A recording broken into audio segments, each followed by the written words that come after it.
Assalamualaikum warahmatullahi wabarakatuh.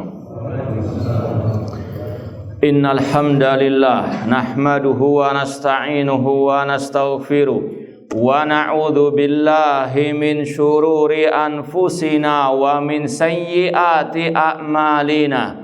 Man yahdihillahu fala mudhillalah wa man yudlil fala hadiyalah. Ashhadu an la ilaha illallah wahdahu la syarikalah wa ashhadu anna Muhammadan abduhu wa rasuluh. Ya ayyuhalladzina amanu taqullaha haqqa tuqatih wa la tamutunna illa wa antum muslimun. Ya ayyuhan nasu taqu rabbakumul ladzi khalaqakum min nafsin wahidah wa khalaqa minha zawjaha wa batha minhuma rijalan katsiran wa nisaa wattaqullaha alladzi tasaaluna bihi wal arham innallaha kana 'alaikum raqiba. Ya ayyuhalladzina amanu taqullaha wa qulu qawlan sadida yuslih lakum a'malakum wa yaghfir lakum dhunubakum wa may yuti'illaha wa rasulahu faqad faza fawzan 'azima. Amma ba'd, fa inna asdaqal hadithi kitabullah wa khairal hadi hadyu Muhammadin sallallahu alaihi wasallam wa syarrul umuri muhdatsatuha wa kullu muhdatsatin bid'ah wa kullu bid'atin dhalalah wa kullu dhalalatin finnar. Ma'asal muslimin ikhwani fillah wa akhwati, bapak-bapak, ibu-ibu, saudara-saudari rahimani wa rahimakumullah. Alhamdulillah, segala puji bagi Allah Subhanahu wa taala yang mempertemukan kita kembali dalam kajian kitab Al-Ibana As-Sughra oleh Al-Imam Ibnu Battah Al-Ukbari rahimallahu taala. Semoga Allah Subhanahu wa taala senantiasa memberikan kepada kita keistiqomahan dalam belajar akidah salaf dan berpegang teguh dengannya sampai akhir hayat kita nanti. Kita sampai pada halaman 177, halaman 177 poin 474. Halaman 177 poin 474. Betul atau tidak? Hah? Saya? Ada yang protes? Hah? Alhamdulillah. Kata Imam Ibnu Battah Al-Ukbari rahimahullah, wasyahadatu bid'atun. Persaksian ini nanti akan disampaikan maksudnya apa, adalah bid'ah. Wal bara'atu bid'atun wal walayatu bid'atun. Kemudian dijelaskan oleh Syekh atau Imam Ibnu Battah Al-Ukbari apa yang dimaksud dengan syahadat persaksian yang bid'ah. Yaitu kata beliau, wasyahadatu an yashhada li ahadin mimman lam ya'ti fihi khabarun annahu min ahlil jannah aun nar. Persaksian yang bid'ah yaitu kalau ada seseorang bersaksi atau menvonis, menghukumi seseorang termasuk penghuni surga atau penghuni neraka, padahal tidak ada dalil tentangnya atau dalil khusus tentangnya. Ini masalah urusan akhirat. Kita tidak tahu nasib seseorang, menghukumi si B, si C masuk surga atau masuk neraka. Ini sekali lagi masalah gaib, hanya Allah yang tahu. Secara umum boleh, bedakan antara menghukumi secara umum dengan menghukumi secara individu tertentu. Kalau secara umum boleh, orang kafir, orang musyrik, munafik pasti masuk neraka. Innal ladzina kafaru min ahlil kitabi wal musyrikina fi nari jahannam khalidina fiha ulaika hum syarrul bariyah. Sesungguhnya orang-orang kafir dari ahli kitab, Yahudi ataupun Nasara, dan orang-orang musyrikin, mereka kekal selama-lamanya di dalam neraka. Mereka lah sejelek-jelek makhluk. Wajib mengimani ini firman Allah. Kalau tidak kafir kita. Ya. Ini hukum secara umum. Orang mukmin, orang beriman secara umum kita katakan mereka penghuni surga.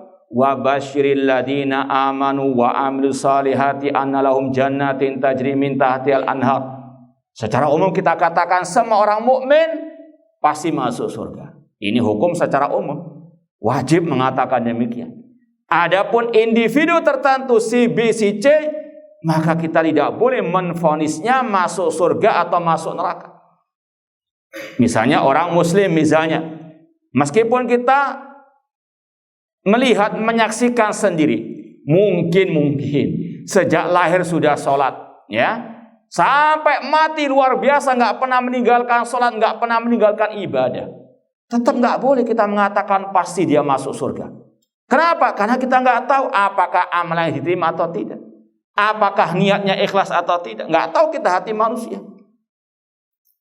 Maka urusan akhirat kita serahkan kepada Allah. Makanya Imam At-Tahawi rahimahullah juga mengatakan, wala nunazzilu ahadan minhum jannatan aw nara. Kita tidak boleh menvonis seorang pun dari kaum muslimin masuk surga atau masuk neraka. Atau tadi orang muslim kita lihat nggak pernah sholat dia, atau dia ahli maksiat, sampai meninggal pun dalam keadaan maksiat, mati dalam keadaan su'ul khotimah, mati dalam keadaan minum khamr atau di tempat ya kemaksiatan misalnya, tetap nggak boleh kita mengatakan pasti dia di neraka. Dari mana kita tahu? Ini urusan gaib. Barangkali dia punya kebaikan yang menutupi kejelekannya, kita nggak tahu.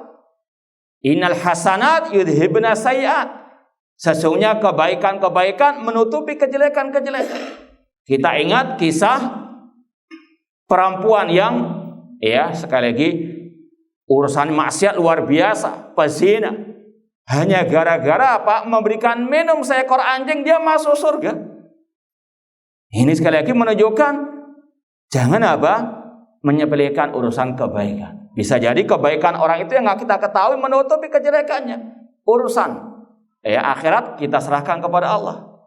Meskipun secara zahir di dunia boleh kita mengatakan ini orang jahat, ini orang sesat, ya, secara zahirnya. Namun urusan akhirat kita serahkan kepada Allah Subhanahu wa taala. Jadi jangan apa? Disalahpahami. Kan kita nggak tahu urusan akhirat, jangan nyesat-nyesatkan orang. Beda urusan dunia dengan urusan apa? Akhirat. Kafir ya katakan kafir. Ahlul bid'ah katakan ahlul bid'ah, penyesat umat katakan penyesat umat. Urusan akhirat hanya Allah yang tahu. Kita menghukumi secara apa? Dohirnya di dunia. Ya, terkadang ada orang yang ingin menutupi kesalahan, ya, anggotanya ataupun golongannya dengan kata-kata tadi. Kan kita nggak tahu dia nanti ya masuk surga atau masuk neraka. Ini urusan ya Allah Subhanahu wa taala, bukan urusan kita. Yang kita urusi man ra'a minkum mungkaran falyughayyiru biyadi.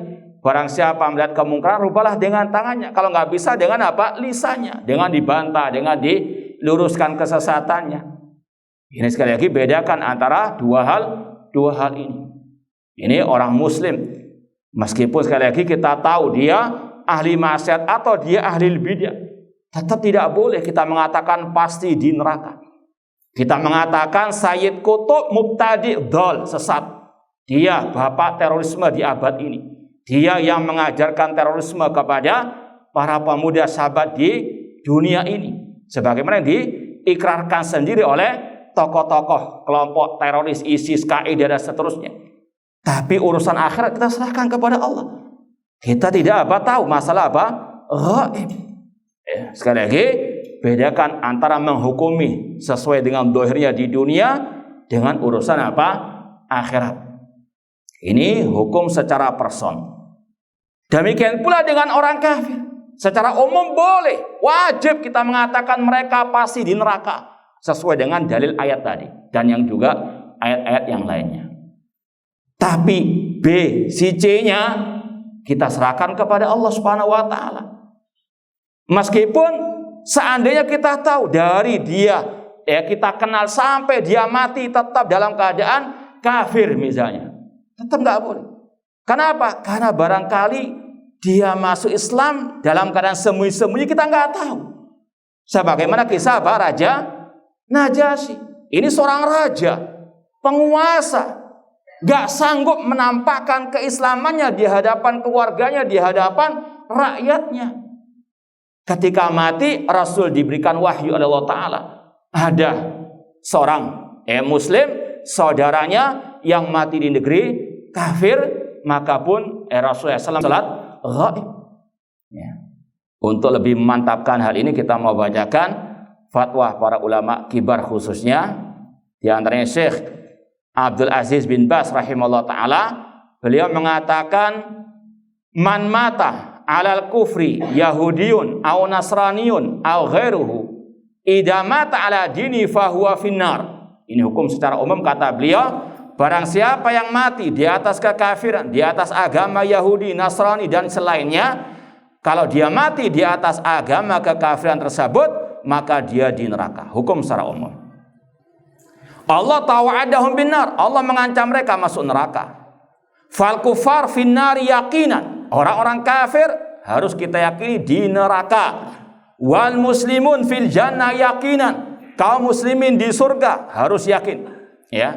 Namun kata beliau, amal kalam fil wahid al muayyan fulan wa ibnu fulan huwa mahallu, ini ada kurang jelas ucapan beliau. Adapun ucapan vonis tentang perorangan al-wahid al-muayyan fulan bin fulan si B si C, hal yushhad lahu bitta'in amla, apakah boleh divonis masuk neraka secara individu perorangan atau tidak?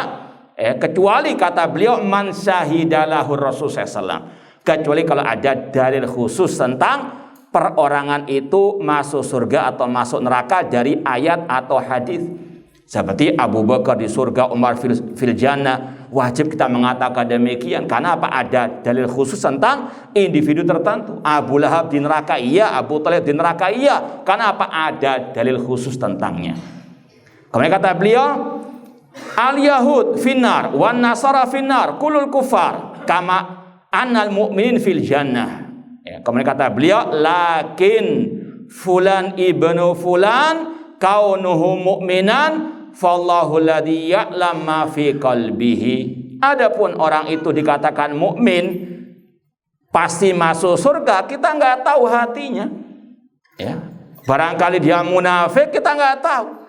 Maka sekali lagi, urusan perorangan ini harus berdasarkan dalil kalau mau menvonis secara individunya. Kalau tidak ada nas secara khusus, tidak boleh mengatakan si B, si C masuk neraka, baik dari kalangan orang kafir, musyrik, munafik, ahli bidah, ahli maksiat. Demikian pula menvonis individu dari ahli taat si surga. Ini semua sekali lagi kalau tidak ada dalilnya, tidak boleh mengatakannya. Wala takfu ma laysa laka bi ilmun inna sam'a wal basara wal fuada kullaika kana anhu mas'ula. Demikian pula yang difatwakan oleh Syekh Muhammad bin Shalih Al-Utsaimin rahimahullah taala. Beliau pernah ditanya, Fadilatul Syekh yaqulu sa'il idza matal kafir ala kufrihi hal yajuzul hukmu alaihi bi aini annahu min ahlin nar. Apabila ada orang kafir jelas-jelas mati di atas kekafirannya, dimakamkan di pemakaman orang kafir, diperlakukan seperti orang kafir oleh keluarganya misalnya, apakah boleh menvonisnya secara individu sekali lagi bahwasanya dia di neraka? Kata Syekh, na'am idza mata ala kufrihi fa huwa kafirun fi ahkami dunya la syakka fi. Apabila dia mati di atas kekafirannya, kita vonis dia kafir dalam hukum di dunia. La syak, tidak boleh diragukan.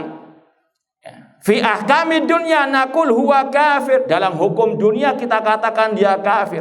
Seperti tadi, kalau dia betul-betul di atas kebid'ahan kita katakan al-bid'ah dan seterusnya. Fala yajuz an naghsilahu, tidak boleh dimandikan, tidak boleh dikafani, disolati dan seterusnya. Jadi hukum-hukum jenazah orang muslim. Amma indallah, adapun di sisi Allah di akhirat, fanaqul kullu kafirin finnar, secara umum kita katakan orang kafir di neraka. Lakin la nashhadu li hadzal rajul bi ainihi annahu min ahlin nar. Namun kita tidak boleh menvonis perorangan individunya di neraka illa man syahidalahullahu wa rasuluh, kecuali kalau ada persaksian dari Allah dan Rasul tentang individu tertentu tersebut. Famasalan seperti Abu Lahab, Amr Rasul, pamannya Rasul, nashad anu finnar, apakah kita boleh menvonis dia di neraka? Maka dijawab, ini ada pertanyaan kepada para santri beliau, murid beliau, ya ikhwan, bi'aini apakah boleh menvonis Abu Lahab di neraka? Maka dijawab oleh murid-murid beliau, naam, iya, dia di neraka. Dalilnya tadi tabat yada abi lahabin wa tab. Ya, ini sekali lagi urusan akhirat kita serahkan kepada Allah Subhanahu wa taala, kecuali kalau tadi jelas ada dalil dari ayat atau hadis tentang perorangannya. Maka dari sini dusta kalau ahli bid'ah menuduh kita salafiyun atau yang mereka namakan wahabi suka menvonis orang di neraka. Nah, ada. Ini akidah kita, bahwasanya urusan akhirat kita serahkan kepada Allah. Adapun kita mengatakan kullu bid'atin, bukan kita yang ngomong itu hanyalah siapa?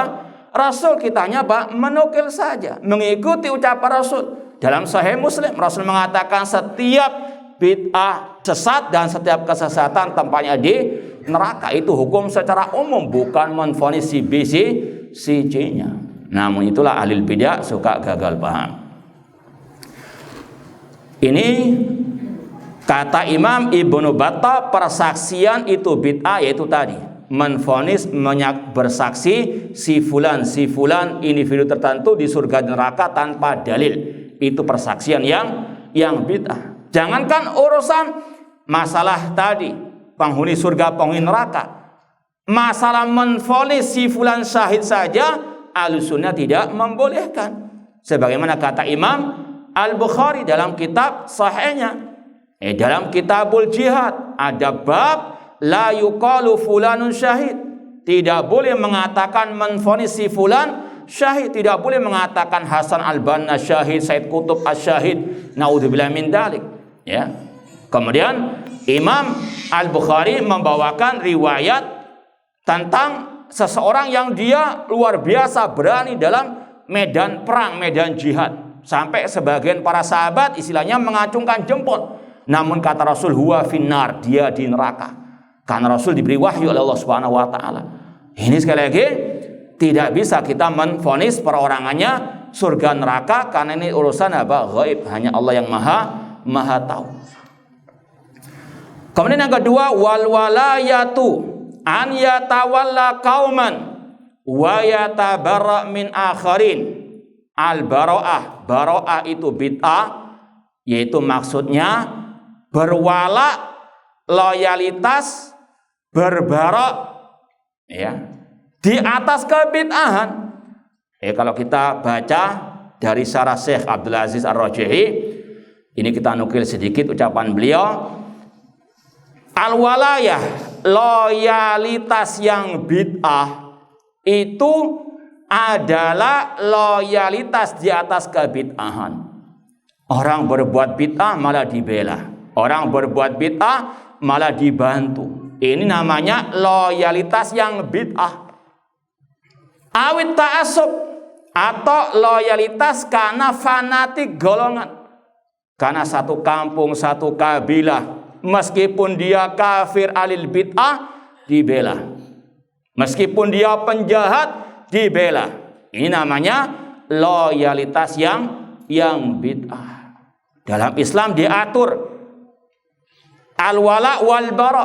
Bahkan kata para ulama, al-wala wal bara, loyalitas dan al-bara, berlepas diri, ini salah satu prinsip Ahlussunnah wal Jamaah. Rasul mengatakan ausaqural iman al-hubbu fillah wal bughdu fillah. Sekuat-kuat tali keimanan cinta dan benci karena Allah. Kapan kita loyalitas cinta? Kalau orang itu di atas akidah yang sahihah, di atas tauhid yang benar, di atas sunnah Rasulullah SAW. Cinta kita kepadanya karena Allah, karena dia di atas tauhid Allah, karena dia di atas agama Allah, syariat Allah Subhanahu wa taala. Meskipun dia orang yang sangat jauh kekerabatannya dengan kita, sangat jauh ya dari kita dalam segi tempat tinggal, dari segi nasab keturunan. Ini harus kita apa? Loyalitas, cinta karena Allah Subhanahu wa taala.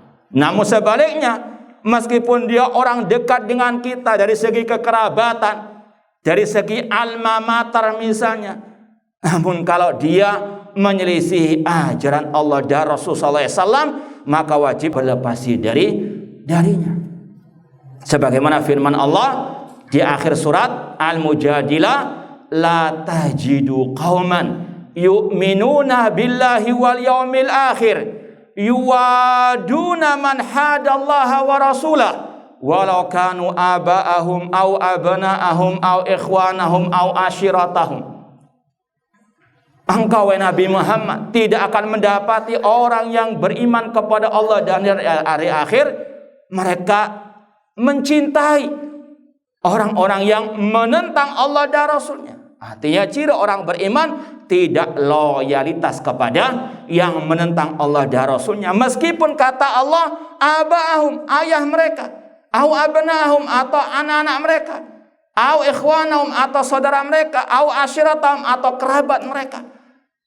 Wala wal barok karena Allah, bukan karena tali kekerabatan, apalagi tali apa alma mater dan sebagainya, bukan. Wah, karena dia satu anggota sama anak harus dibela mati-matian, meskipun jelas postingannya bid'ah bahkan kufur akbar, naudzubillah min dzalik. Ini salah dalam wala wal barok. Ini ada kepincangan dalam masalah manhaj, naudzubillah min dzalik. Dalam kesalahan ada level-levelnya seperti yang sudah kita sampaikan dari sejak awal. Yaitu apa? Yang paling berbahaya syirik. Yang kedua bid'ah. Yang ketiga dosa besar. Ini berkaitan erat dengan wala wal bara.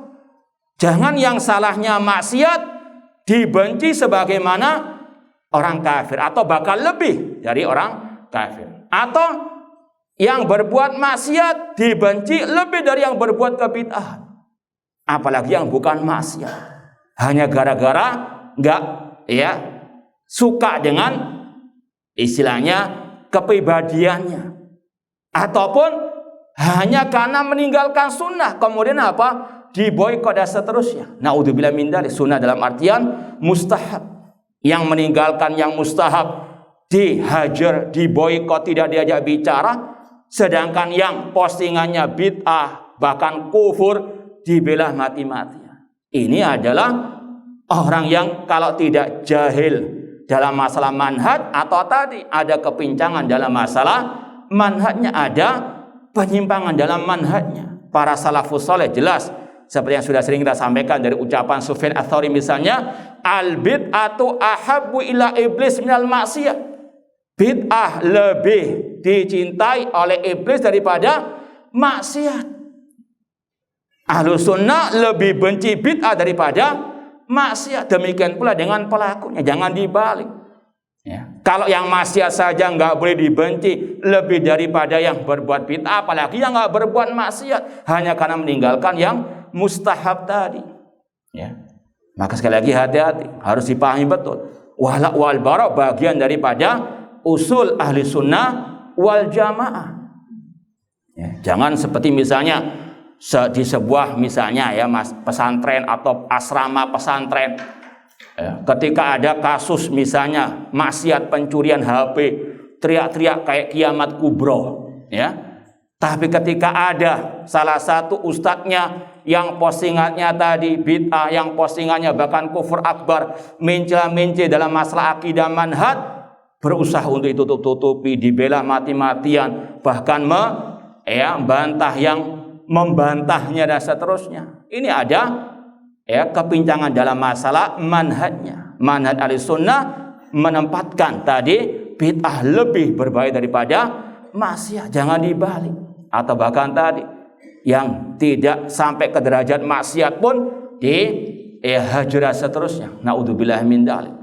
Ini yang kata Al-Imam Ibnu Battah, al-walaya yang bid'ah, loyalitas yang bid'ah, bara'ah yang bid'ah, itu kalau apa? Bukan lillahi wa fillah.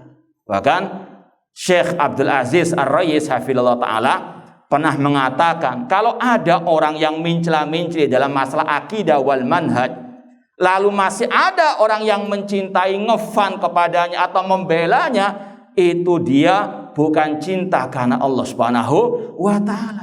Karena sesuai dengan manhaj salaf, mencela-mencela dalam masalah akidah wal manhaj ini merupakan kesesatan yang nyata. Sebagaimana kata Hudzaifah bin Yaman, "I'lam anna dhalala haqqad dhalala an ta'rif ma kunta tunkir wa tunkir ma kunta ta'rif." Ketahuilah sesungguhnya kesesatan yang sebenarnya jika engkau mengingkari apa yang engkau anggap baik dahulu, atau menganggap baik yang engkau ingkari dahulu. Ya, kata Syekh Abdul Rayis, ini dalam masalah akidah wan manhaj, bukan dalam masalah misalnya sekarang sukanya gulai, besok sukanya kari, bukan itu. Ini sekali lagi kata beliau, kata Hudzaifah bin Yaman, ini adalah kesesatan yang sebenarnya. Kemudian kata beliau, iyyaka wa talawun fiddin, jauhilah mencela-mencela dalam urusan agama, fa inna dinallahi wahid, kan agama itu apa? Satu. Kalau ada yang membela orang yang mencela-mencela, ada yang cinta kepada mencela-mencela, ini kata beliau cintanya bukan karena Allah Subhanahu wa ta'ala. Maka ini dikatakan oleh Syekh Abdul Aziz Ar-Rajihi, walayah, loyalitas yang bid'ah, yaitu loyalitas kepada sekelompok orang karena kebid'ahan atau karena ta'assub, fanatik, golongan hizbiyah, ya, auli aji dunia, atau karena urusan dunia. Karena si fulan itu bisa mendatangkan banyak fulus, maka dibela mati-matian karena apa? Fulus tadi, ya. Meskipun sesat dalam masalah tadi akidah manhajnya, ngawur kalau posting misalnya. Ini sekali lagi bukan walaya yang hak. Ini adalah walaya yang bid'ah, kata Imam Ibnu Battah. Cinta dan benci karena fulus. Ada fulus, abang di ya, ada uang abang di saya, nggak ada uang abang di, ya itulah ya wala yang bid'ah, naudzubillah min dzalik.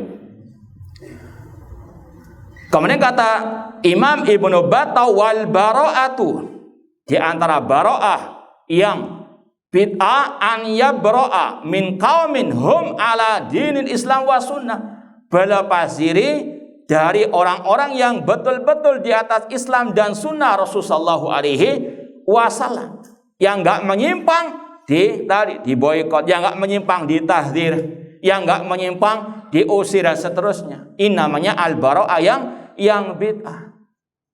Namun ini sekali lagi yang banyak terjadi, yang di atas kebatilan ditokohkan, ya. Bahkan lebih parah dari itu, kalau tokohnya disenggol sedikit, kiamat kubro, ya.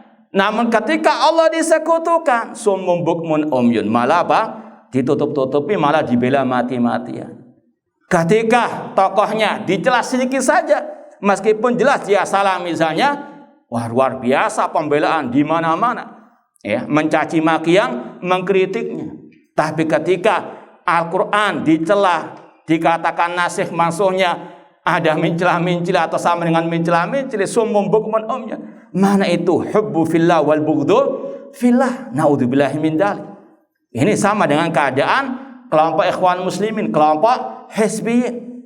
Ketika Said Qutb dikritik oleh para ulama, dibantah karena penyimpangan yang sangat banyak, meyakini wahdatul wujud, manunggaling kalawula Gusti, mencela Muawiyah, mencela Nabi Musa, dia mencela Al-Quran, dia juga menyuruh kepada terorisme, takfir, mengkafirkan umat Islam tanpa hak, ya.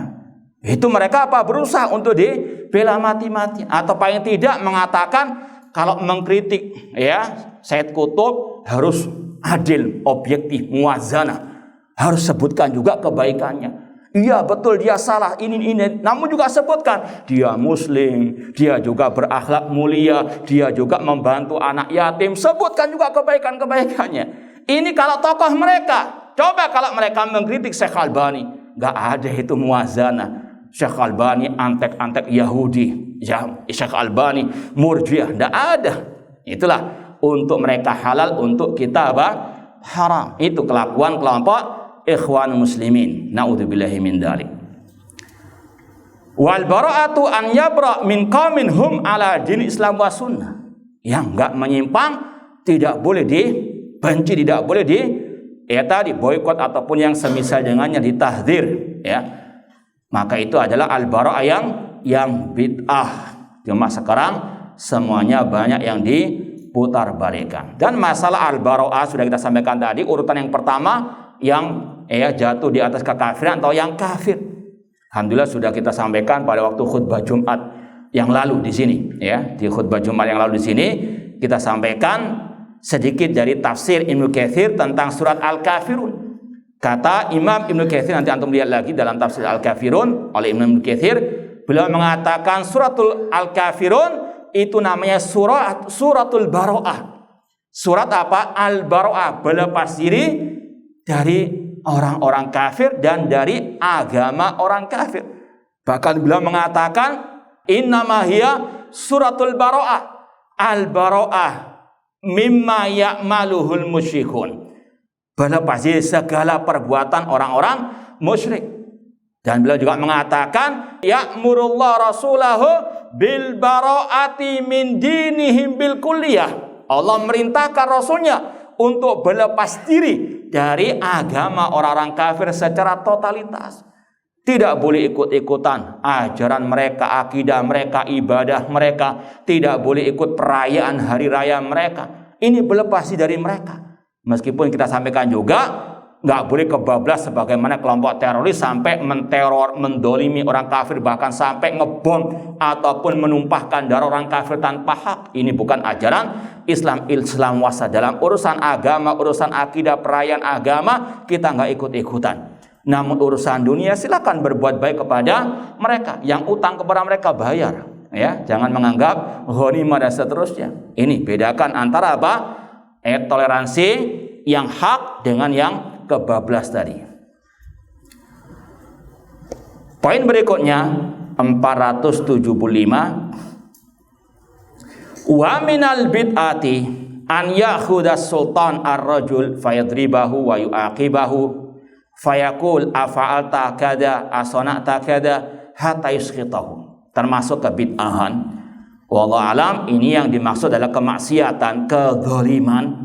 Kalau ada penguasa yang mendolimi rakyatnya, memukulnya, menyiksanya, kemudian menginterogasi, mengatakan bukankah kau berbuat demikian, ya, hatta yuskhitahu, sampai dijatuhkan, ya. Ini adalah perbuatan az-zulm, dan ini yang Rasul pernah sabdakan dalam Sahih Muslim. Ya, kalau antum lihat Sahih Muslim nomornya 2128.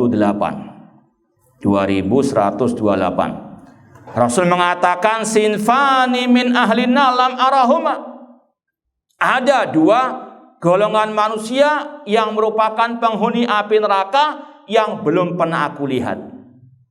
Yang pertama kata Rasul, rijalun ma'ahum siyatun ka'adzabil bakar yadribuna bihan nas, yaitu sekelompok orang yang memegang cemeti seperti ekor sapi yang mereka memukul manusia dengannya. Ini ancamannya neraka, kata Rasulullah sallallahu alaihi wasallam. Ya, sekali lagi, ini adalah orang-orang yang zalim. Ya. Meskipun seandainya ada penguasa yang zalim, sudah kita sampaikan tidak boleh dikudeta selama dia masih Muslim, tetap didengar dan taati perintah yang tidak maksiat kepada Allah Subhanahu wa taala. Bahkan Rasul mengatakan wa in duriba dhahruk wa khida maluk, meskipun dipukul punggungmu, meskipun dirampas hartamu, isma wa ati. Ya, tetap kezaliman diingkari, cuma mengingkarinya dengan sesuai syariat Allah, tidak boleh dengan caci makian, kritik di medsos, ya, ataupun sampai dikudeta, naudzubillah min dzalik. Ini jelas menyelisih manhaj as-salaf. Ya, Imam Ahmad rahimahullah pernah mengalami penyiksaan penguasa pada waktu itu, bahkan 3 penguasa, Al-Ma'mun, Al-Mu'tasim dan Al-Wathiq. Bahkan beliau pernah dicambuk sampai pingsan. Namun ketika sebagian orang mau kudeta, kata beliau, alaikum bil inkar fi qulubikum. Ingkari kedzaliman mereka dengan hati kalian. Wala tasyuku asal muslimin, jangan memecah belah barisan kaum muslim. Wala tanzuya dan min taatin, jangan memberontak. Isbiru, bersabarlah. Ini sekali lagi sikap pertengahan ahli sunnah wal jamaah. Tetap kedzaliman dari siapapun wajib diingkari. Cuma kalau penguasa harus dengan cara yang bijak, yaitu dengan mengikuti ajaran Allah dan Rasulnya dan ajaran para salafu as-saleh. Poin berikutnya 476, ini sudah kita sampaikan pada waktu yang lalu. Wa minal bid'ah at-taghbir fil masajid. Di antara kebid'ahan yaitu menyenandungkan kasidah-kasidah, lagu-lagu atau nasyid islami, atau bahkan naudzubillah min dzalik mengadakan konser musik islami di masjid, naudzubillahi min dzalik. Ini kata Imam Asy-Syafi'i. Imam Syafi'i ini mengatakan, khalaftu fil Baghdad atau fil Iraq syai'an yusammunau at-taghbir wa du'atu az-zanadiqah. Ketika aku meninggalkan negeri Baghdad, Irak, aku mendapati sesuatu yang mereka namakan at-taghbir. Itu tadi nyanyian yang disandarkan kepada Islam, yang wa du'atu zanadiqah, yang dibuat-buat oleh kelompok zindik, yasuduna biha an-nasa anil Quran, yang mereka ingin menghalangi manusia dari Al-Quran dengan nyanyi-nyanyian, lagu-lagu, qasidah-qasidah tersebut. Rasul, para sahabat tidak pernah mengajarkan hal tersebut. Kalaupun ada yang mengatakan lu bagaimana, dulu ada pada waktu perayaan Idul Fitri ada sebagian yang menyenandungkan syair ataupun puisi. Ini beda, ini pun hanya pada waktu hari raya, bukan tiap hari, bukan tiap minggu. Naudzubillah min dzalik. Dan itu pun syair-syairnya terjaga dari kesyirikan. Namun sekarang naudzubillah min dzalik, hati-hati. Kadang ada di mainan anak-anak, mungkin sebagian orang nggak paham bahasa Arab, padahal di situ ada unsur syirik kepada Allah. Di antaranya yang pernah lewat di telinga anak, yaitu kata-kata ya Rasulullah aghithna, wahai Rasulullah tolonglah kami. Istighosah kepada Rasul, syirik kepada Allah. Rasul saja istighosah kepada Allah, minta tolong kepada Allah. Ini ada nasid-nasid, qasidah-qasidah yang ada kata-kata ya Rasulullah aghithna, ya Rasulullah tolonglah kami. Naudzubillah min syirik kepada Allah. Hati-hati. Makanya kata Imam Ibnu Battal Al-Bari, wa minal bid'ah at-taghbir fil masajid. Poin 477, warukubun nisa as-suruja. Perempuan-perempuan yang menaiki pelana kuda. Wallahu alam, kalau kata Syekh Abdul Aziz Ar-Rajihi, ini termasuk bentuk tasabuh dengan kaum laki-laki, dan itu akan bisa menyingkapkan aurat, atau karena kuda kan tinggi, naiknya saja sudah sangat kesusahan. Kemudian juga ada hal yang tidak selayaknya. Makanya dulu di zaman Rasul, seperti Aisyah yang sudah masyhur kisahnya, itu ada itu? Kayak rumah-rumah di atas kuda itu. Apa namanya itu? Sekedup, itu. Naiknya di atas sekedup tertutupi. Ini wallahu ta'ala, itu yang disampaikan oleh Syekh Abdul Aziz Ar-Rajihi wallahu ta'ala alam. Poin berikutnya, warukubur rijal surujan numur, termasuk kebid'ahan atau kemaksiatan laki-laki menunggangi kuda, namun pelananya pakai pelana dari kulit harimau. Padahal jelas kalau negeri kita kan hak, dilarang. Sampai naudzubillah min dzalik jual belikan hal tersebut. Ini kalau poin ini jelas ada dalilnya dari Sunan Abi Dawud, hadisnya nomor 4239. Ini bukan dilarang naik kudanya Ini larangannya berkaitan memakai pelana dari dari kulit harimau. Atau antum punya sepeda motor, apanya itu? Sadelnya pakai kulit gajah misalnya. Kata para sahabat, anna Rasul sallallahu naha an rukubin nimar, yakni julu dan nimar. Dalam Sunan Abi Daud tadi bahwasanya Rasul SAW melarang menaiki tadi pelana kuda yang dari kulit harimau.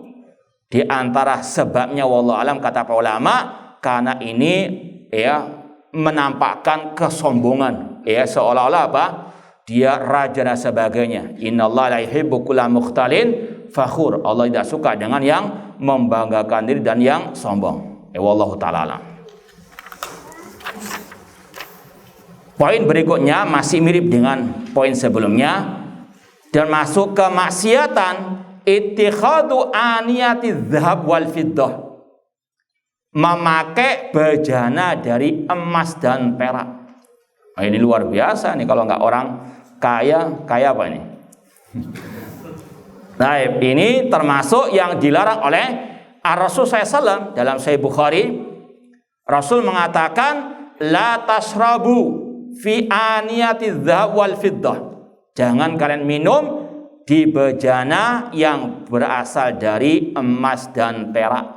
Wala taqulu fi sihafihima. Jangan makan dengan piring atau nampan dari emas dan perak. Fa innaha lahum fid dunya, karena itu bagi orang kafir di dunia, walakum fil akhirah, namun itu bagi kalian di akhirat. Hadis riwayat Bukhari nomor 5426.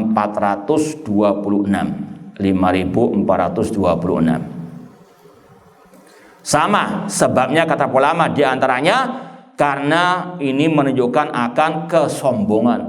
Ya. Innallaha la yuhibbu kulla mukhtalin fakhur.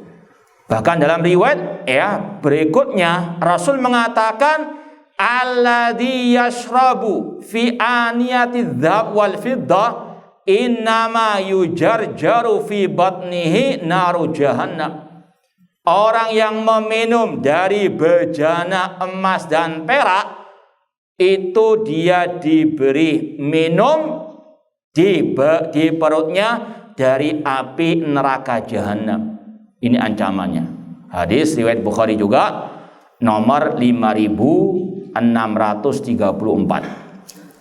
5634. Ini juga kata Syekh Abdul Aziz Rajis dan juga yang lainnya, bukan hanya terbatas pada masalah apa?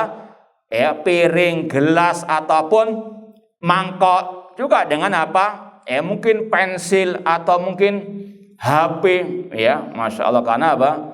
Nggak tahu dapat dari mana, HP-nya apa? Ya, terbuat dari emas. Ini juga sama. Kata ulama, karena itu ya seolah-olah dia menampakkan akan kesombongannya. Naudzubillah min dzalik. Apalagi bagi laki-laki. Ini poin berikutnya 480 walubasul harir wadibat. Termasuk kemaksiatan ini khusus bagi laki-laki, memakai kain sutra, ya, plus juga emas, ya, bagi laki-laki. Kata Rasul dalam Sunan Tirmidzi, hadis riwayat Tirmidzi nomornya 1720, Rasul mengatakan uhillat dzahab wal hariru li'inathi ummati wa hurrima ala dzukuriha. Dihalalkan emas dan sutra bagi kaum wanita dari umatku dan diharamkan atas laki-laki dari umatku. Kata Rasul, dihalalkan emas dan sutra bagi kaum wanita dari umatku dan diharamkan bagi laki-laki atau kaum pria dari umatku. Ya. Ini sekali lagi yang harus dipahami, termasuk bentuk maksiat kalau laki-laki pakai kalung emas, gelang emas, kacamata emas, kopiah emas misalnya. Iya. Namun untuk wanita tidak ada masalah, cuma jangan dipamerkan. Pakai, ya, ditutupi misalnya, tidak ada masalah. Ya. Nanti bagi istri silakan minta ke suaminya. Baik. Kurang berapa menit adzan? 3 menit. Poin 481 ini sebenarnya mau kita agak panjangkan, cuma tidak apa-apa sudah. Wa minal bid'ah, termasuk kebid'ahan, albina alal kuburi wa tajsisuha. Termasuk kebid'ahan membangun kuburan dan ngapur kuburan. Ya, dalilnya dalam Sahih Muslim, naha Rasulullah an yujassasal qabr wa an yubna alaih. Rasul SAW, kata para sahabat, melarang kuburan untuk dibangun dan untuk dikapur atau dicat. Kalau antum lihat pemakaman di dekat kita ini, alhamdulillah, ya, sebetulnya itu yang sesuai dengan apa? Sunnah Rasul SAW, dalam artian ya sudah tanah begitu kemudian dikasih apa? Ya, batu nisan misalnya. Ya, meskipun ya enggak 100% ya, cuma itu lebih baik daripada yang sampai dibangun di semen kemudian sampai dikasih pagar, ya, kurang kasih ya, apalagi AC mungkin ya. Ya. Dan ini bukan ajaran Wahabi yang istilahnya melarang ini dan itu masalah kuburan. Ini Rasul SAW yang mengatakan dalam Sahih Muslim dan juga dalam hadis-hadis yang lainnya, bahkan dari mazhab Asy-Syafi'i. Makanya kita bawakan, sebenarnya banyak yang mau kita bawakan, cuma abot. Ini yang kita bawa dari kitab yang sudah kita pernah bawa, kitab karya Imam Asy-Syafi'i rahimahullah ta'ala. Kita mau bacakan masalah ini biar kita enggak dituduh membawa mazhab baru. Ini sudah ada ajarannya dari Rasul dan para ulama Ahlus Sunnah wal Jamaah dan Imam Asy-Syafi'i rahimahullah. Imam Syafi'i di kitabnya ya ini sudah kita sampaikan, cetakan Beirut ya, Libanon. Kita khawatir kalau bawa cetakan Arab Saudi dikatakan apa? Wahabi ini dipalsukan, sisipkan. Ini terbitnya Beirut ya, Al-Kitab Al-Islami, Al-Maktab Al-Islami Beirut ya. Di jilid yang ya, insyaallah kita lanjutkan badal adzan. Ya, kita lanjutkan sekali lagi. Kita mau bacakan dari ucapan Al-Imam Asy-Syafi'i rahimahullah tentang larangan membangun dan mengapur atau mengecat kuburan ya. Dan sekali lagi ini dari kitab jilid yang kedua atau juz yang kedua, Kitabul Janaiz, bab ma yakunu ba'da dafan, bab apa setelah pemakaman ya. Kata Imam Asy-Syafi'i rahimahullah, wa uhibbu alla yuzada fil qabri turabun min ghairihi. Aku suka untuk kuburan itu tidak ditambahkan tanah dari selainnya. Ya, artinya setelah digali kemudian jenazah dimasukkan, itu cukup menguruknya ya. Itu dari tanah yang dari apa? Galian tersebut. Itu yang lebih aku sukai, kata Imam Syafi'i rahimahullah. Wa laysa bi an yakuna fi turabun min gharibasun. Namun kalaupun memang dibutuhkan mendatangkan tanah dari tempat lain, kamu enggak perlu satu truk didatangkan ya. Idza zida fi turabun min ghairi irtafa jiddan. Namun tidak boleh sampai ketinggian. Wa inna ma uhibbu an yaskhasa ala wajhil ardi shibrun aw nahwahu. Namun yang aku lebih suka, kata Imam Syafi'i, tingginya itu hanya apa? Sejengkal. Ya, tinggi apa? Kuburan itu hanya sejengkal saja. Wa uhibbu alla yubna wa la yujassas.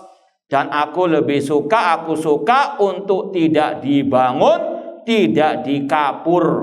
Ya, kemudian dibawakan oleh pentahqiqnya bahwasanya ini sesuai dengan hadis riwayat Muslim dalam sahihnya. Dalam kitab Al-Janaiz, bab an-nahyu an tajsisil qabr wal bina alaih. Dalam Sahih Muslim ada bab larangan dari mengkapur kuburan dan membangun di atasnya. Sekali lagi, ini ajaran siapa? Wahabi? Rasul SAW. Apa disebut naudzubillah min dzalik? Hadis Wahabi, naudzubillah min dzalik. Ini sekali lagi dalam Sahih Muslim. Dan Imam Nawawi, sebenarnya mau kita bawakan coba tadi banyak hati. Imam Nawawi dalam Syarah Sahih Muslim juga sama, melarang hal tersebut. Kemudian ditambahkan lagi oleh Imam Asy-Syafi'i, kenapa beliau tidak menyukai atau lebih suka tidak dibangun? Fa inna dzalika yushbihu zina wal khuyala. Karena itu menyerupai perhiasan dan kesombongan. Sampai jor-joran ya. Masa sebelahnya ya sejengkal, anak harus apa? Semeter ya. Wah, masa cuma semeter, harus apa? Kasih pagar yang mewah, dikasih selambu, dikasih sofa. Ya, naudzubillah min dzalik. Ini kata Imam Syafi'i, tidak selayaknya. Walaisal maut maudi awahidin minhuma. Sedangkan kematian, kuburan bukan tempat untuk tadi perhiasan, bukan tempat untuk apa? Al-khuyala, untuk kesombongan, kemewah-mewahan. Bahkan kata beliau, walam ara kubural muhajirin wal ansar mujassasatan. Bahkan aku tidak pernah melihat kuburan para sahabat muhajirin wal ansar yang dikapur. Kalau seandainya layak kuburan dikapur, dimewahkan, kuburan para sahabat yang lebih apa? Layak. Namun inilah sekali lagi para salafus saleh. Jadi yang seperti ini bukan ajaran Wahabi. Ini ajaran siapa? Para sahabat. Imam Syafi'i juga apa? Mengikutinya. Apakah Imam Syafi'i ikut Wahabi? Kemudian qala rawi an Tawus, inna Rasulullah sallallahu alaihi wasallam naha an tubna al-qubur au tujassas. Kata Tawus, sesungguhnya Rasulullah sallallahu melarang kuburan dibangun atau dikapur. Ya. Kemudian bahkan kata Imam Syafi'i, qala Syafi'i wa qad ra'aitu minal wulad man yahdim bi Makkah ma yubna fiha falam aral fuqaha yaibuna dzalik. Bahkan aku, kata Imam Syafi'i, pernah melihat pemimpin penguasa kaum muslimin di kota Mekah pada waktu itu menghancurkan kuburan-kuburan yang dibangun. Bahkan kata beliau, dan aku tidak melihat seorang pun dari ahli fikih, para fuqaha yang mencela hal tersebut. Ini Imam Syafi'i menyetujui siapa? Wahabi. Ini sekali lagi ajar Rasul para salafus saleh. Bukan apa? Ajaran mengkeramatkan kuburan. Bukan berarti kita nggak boleh menziarahi kuburan. Ini jangan gagal paham. Ada apa? Semua aturannya. Ziarah silakan. Ya, namun tadi jangan sampai kuburan ditinggikan, dibangun. Nanti akan ada lagi lebih dahsyat dari ucapan ini. Kemudian kata beliau, wa akrah wa ta'al qabr wal julus wal ittika alaih. Aku memakruhkan. Nanti akan sebetulnya akan disampaikan juga bahwasanya kata-kata makruh wallahu alam, ya, kalau Imam Syafi'i mengatakannya ini lebih ke arah al-haram. Ulama salaf ketika mengatakan akrah, memakruhkan, makruh itu artinya membenci, akrah membenci sebetulnya. Ini istilah Al-Qur'an itu haram, sebagaimana dalam surat Al-Isra. Setelah Allah menyebutkan dosa syirik, durhaka kepada orang tua, membunuh, berzina, tabdzir, seterusnya, kemudian kata Allah, kullu dzalika kana sayyi'uhu inda rabbika makruha. Semua dosa-dosa itu menurut Rabbmu makruha. Apakah makruh berarti apa? Istilah orang sekarang tidak. Makruh di situ artinya apa? Haram. Allah juga mengatakan dalam surat Al-Hujurat, wa karraha ilaikumul kufra wal fusuqa wal isyan. Allah memakruhkan kepada kalian apa? Kekafiran, kefasikan. Apakah makruh dalam istilah orang sekarang? Tidak. Itu sekali lagi kata para ulama salaf ketika mengatakan makruh, ini arahnya kepada apa? Al-haram, di antara Imam Asy-Syafi'i wallahu taala alam. Di antaranya beliau mengatakan, aku memakruhkan menginjak kuburan, wal julus, duduk di atas kuburan, wal ittika alaih, bersandar di kuburan, ala yajidar rajul asabil ila kubri maiti illa bi an yata'ahu. Kecuali mungkin ya, kalau orang itu ya, ini di antara akibat tadi dibangun-bangun, ketika ada mau yang dimakamkan harus apa? Melewati hal tersebut. Ini terpaksa, beda kata beliau. Fadzalika maudhi'ud darurah. Ketika mau menyemayamkan, gotong jenazah, enggak ada jalan lain kecuali melewati, ya sudah terpaksa. Ya, namun yang lain yang enggak terpaksa jangan. Kata beliau, fadzalika maudhi'ud darurah.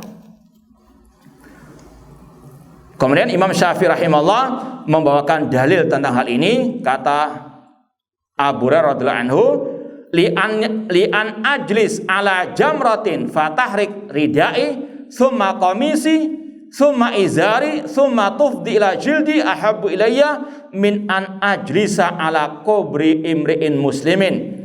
Dalam hadis dikatakan bahwasanya lebih baik aku duduk di atas bara api kemudian membakar pakaianku, gamisku, sarungku sampai kepada kulitku, lebih aku cintai daripada duduk di atas kuburan seorang muslim. Ya, maka sekali lagi ini yang dilarang juga. Kemudian kata beliau, kata Imam Asy-Syafi'i rahimahullah, ini di halaman 162, kata beliau, wa akrah an yubna alal qabri masjidun, dan aku memakruhkan, membenci, melarang untuk dibangun masjid di atas kuburan. Wa an yusawwa aw yusalla alaih, atau dijadikan tempat salat, wa huwa ghairu musawwan aw yusalla ilaih, atau dijadikan tempat untuk kiblat salat. Kemudian kata beliau, wa in sulya ilaih ajza wa qad asah, kalaupun dia salat di atas kuburan tersebut, ini salat selain salat jenazah ya, karena memang Rasul pernah ketika ada sebagian sahabat yang meninggal dunia sudah disolati, dimakamkan, namun beliau tidak tahu, beliau datang ke kuburannya salat jenazah di situ. Itu saja dibolehkan, ya. Kata beliau waqad asa, orang itu telah jatuh ke dalam kejelekan. Kemudian dibawakan sabda Rasul, ya ini karena masih seru ya, kita lanjutkan sedikit. Rasul mengatakan qatalallahu al-yahud wan nasara, Allah memerangi orang Yahudi dan Nasara, ittakhadhu qubur anbiya'i masajid, karena mereka menjadikan kuburan nabi mereka sebagai masjid, ya. Kemudian kata Imam Syafi'i rahimahullah, wa akrahu hadza li sunnati wal athar, aku memakruhkan, melarang hal ini karena berdasarkan sunnah dan sabda Rasulullah sallallahu alaihi wasallam, wa annahu kuriha wallahu taala alam, dan itu dibenci, dimakruhkan, dilarang wallahu ta'ala alam, karena an yu'adzam ahadun minal muslimin, orang yang dikubur di masjid itu akan dikeramatkan, yakni yuttakhad qabru masjidan, dijadikan kuburannya sebagai masjid, walam tu'man fi dalikal fitnah wad dalal ala man ya'ti ba'dahu, karena dikhawatirkan orang yang datang setelahnya terfitnah, tersesat karenanya, karena akan dijadikan tandingan bagi Allah Subhanahu wa taala. Fakuriha wallahu alam li alla yuta fakuriha wallahu alam, atau juga karena takut injak-injak dan seterusnya. Ini sekali lagi dari ucapan Imam Syafi'i, dan insyaallah akan kita lanjutkan pembahasan ini di pertemuan yang akan datang. Aqul qouli hadza, wassalamualaikum warahmatullahi wabarakatuh.